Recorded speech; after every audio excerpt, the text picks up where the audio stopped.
کہ انسان کا تعلق اللہ کی ذات سے مضبوط ہو۔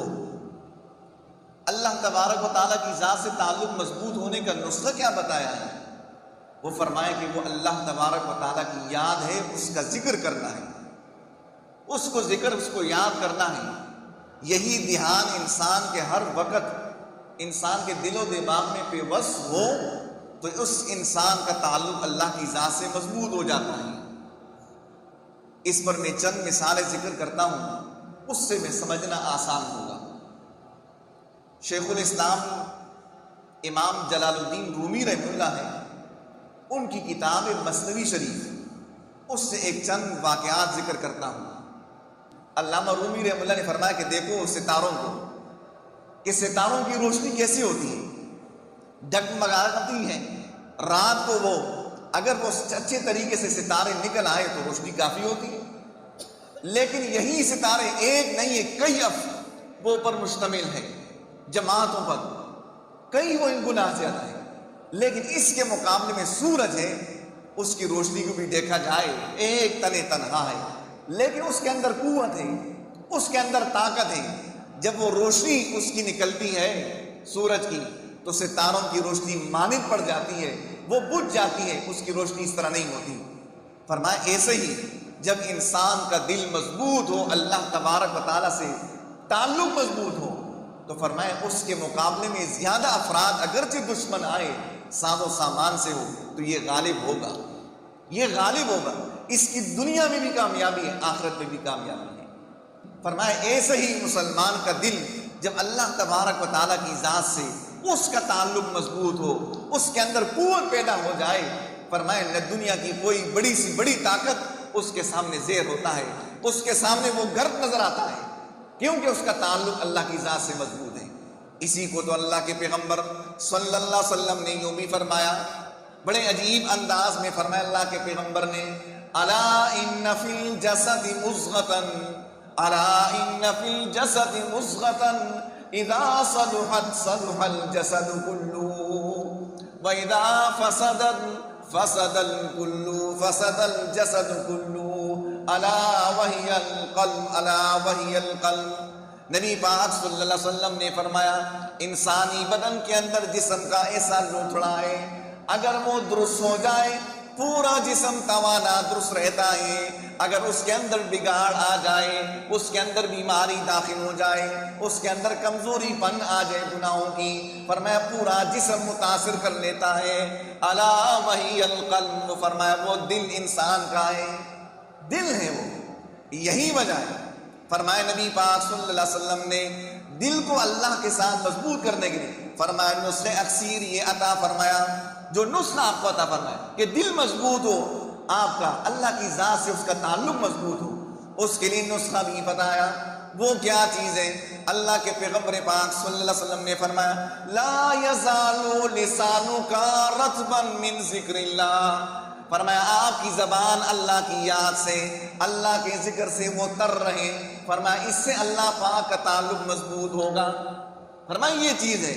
قرآن کریم نے بھی فرمایا، سورہ احزاب کی آیت ذکر فرمائی، یا ایھا الذین آمنوا اذکروا اللہ، اے ایمان والو یاد کرو اللہ پاک کو، ذکر کرو ذکرن کثیرا، بہت زیادہ یاد کرنا۔ اس پر علماء مفسرین کلام کرتے ہیں، جو اللہ پاک نے فرمایا، نبی پاک صلی اللہ علیہ وسلم نے بھی اپنے فرامین سے ذکر فرمائی کہ ذکر کو کثرت سے کیا کرو۔ آیا ذکر کرنے سے فائدہ کیا ہوگا؟ کیا فائدہ ہوتا ہے؟ آیا اللہ کی بادشاہیت میں، اللہ پاک کی سلطنت میں کوئی اضافہ ہوتا ہے؟ اللہ پاک کی عظمت میں، خوبیوں میں اضافہ ہوتا ہے کیا؟ اگر کوئی بھی فرمائے ذکر کرو اللہ کی، یاد اللہ پاک کی کثرت سے کرو، اس سے فائدہ کیا ہے؟ حدیث پاک میں تو یہ بھی ذکر ہے، فرمایا تمام کے تمام روئے زمین پر انسان اللہ پاک کے فرما بردار ہو جائے، اس کی اطاعت پر آ جائے، اس کی تابعداری پر آ جائے، اللہ پاک کی عظمت میں، اس کی بڑائی میں، اس کی خوبیوں میں، فرمایا اس کی کمالات میں کوئی اضافہ نہیں ہوتا۔ تمام کے تمام انسان اگر نافرمانی پر آ جائے، اللہ پاک کی بغاوت اختیار کر لے، اللہ پاک کی نافرمانی اختیار کر لے، اس کی معصیتوں میں لت پت ہو جائے، شیطانی راستہ اختیار کر لے، فرمایا اللہ پاک کی عظمت میں، اس کی بڑائی میں، اس کی کمالات میں، اس کی سلطنت میں کوئی ذرہ بر بھی کمی نہیں ہوتی۔ پھر مطلب کیا ہے؟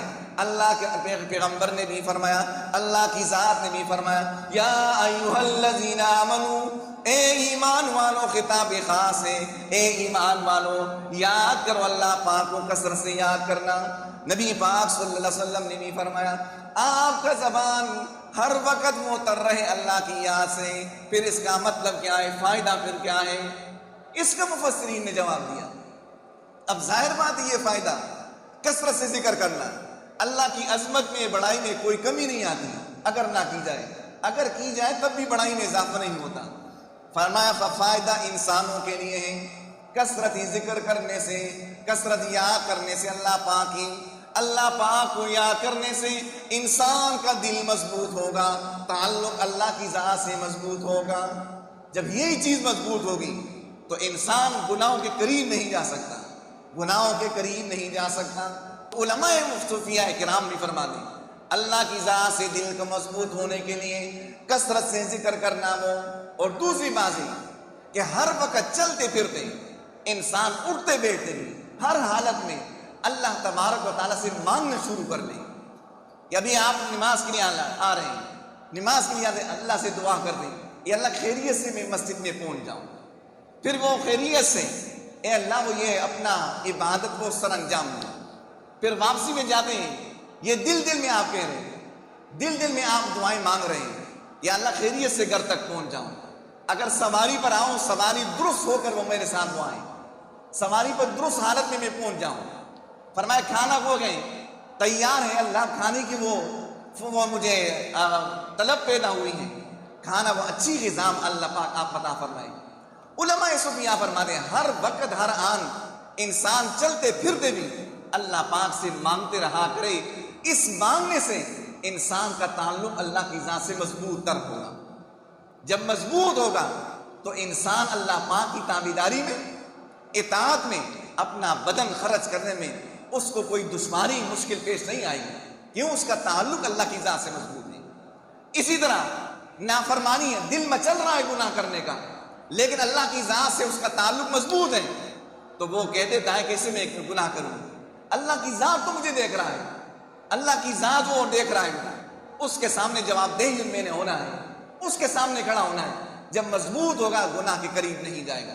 فرمائے یہی منشا ہے اللہ کے پیغمبر پاک صلی اللہ علیہ وسلم کا کہ میرے امتی کا، ایک امتی، اس ہر امتی کا یہ حالت کیفیت ہو کہ اس کا دل اللہ کی ذات سے لگا ہو، اس سے وابستہ ہو، اس کے سامنے اپنا کف وہ کریں، اپنا ہاتھ پھیلائے، اپنا منہ اس کے سامنے کھولے۔